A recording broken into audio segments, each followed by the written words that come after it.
I want to pivot now to talk about the coronavirus pandemic because we do have some encouraging news. Protection against the coronavirus from the vaccine could last for years. I want to bring in Dr. Manish Garg. He's an emergency medicine physician and co-founder of the World Academic Council of Emergency Medicine. Doctor, always great to have you here with us. So I do want to start with this new news. Essentially, what does this mean? Does this mean that we don't necessarily need boosters come the fall time? Or what does it mean that we're protected for years instead of months, as some had thought? So, hi, Kristin. It's so wonderful to see you again. Thank you for having me on the show. My thoughts are my own. So I just want to say that I want to pump the brakes a little bit on this news. I think it's very, very exciting and encouraging.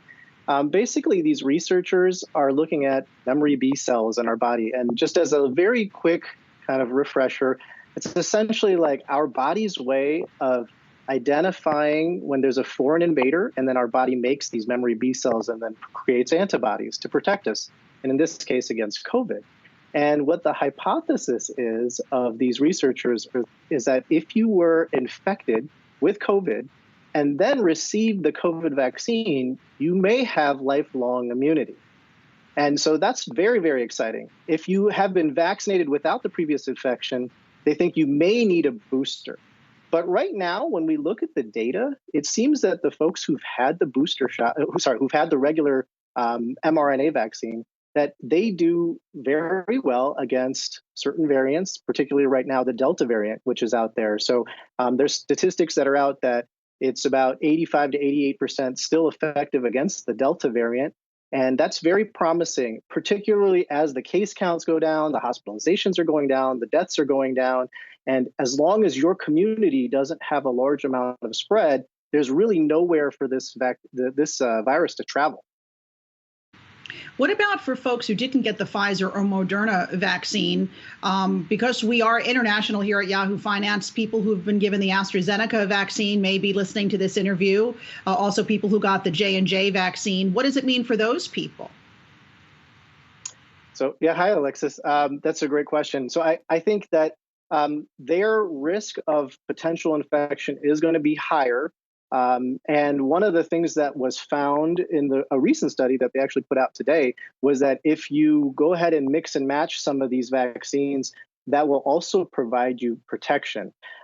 Your risk of having an infection is a little bit higher with the J&J and AstraZeneca than it is with one of the mRNA vaccines. And we know that internationally it's very difficult to get some of the cold storage, particularly in low and middle income regions that don't have those resources.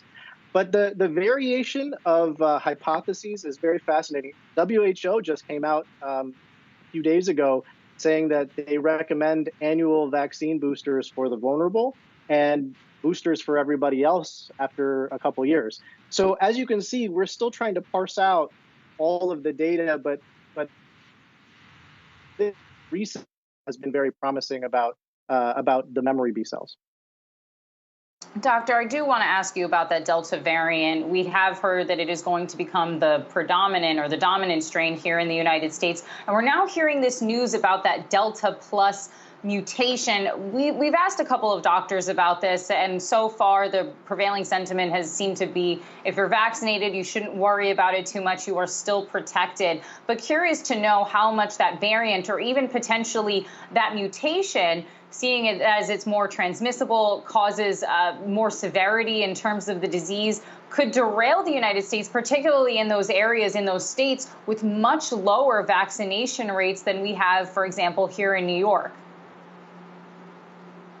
Yeah, so I was super excited, Kristin and Alexis, to talk to you about all this really, really positive news. The warning flags are coming up internationally again, particularly with this Delta variant.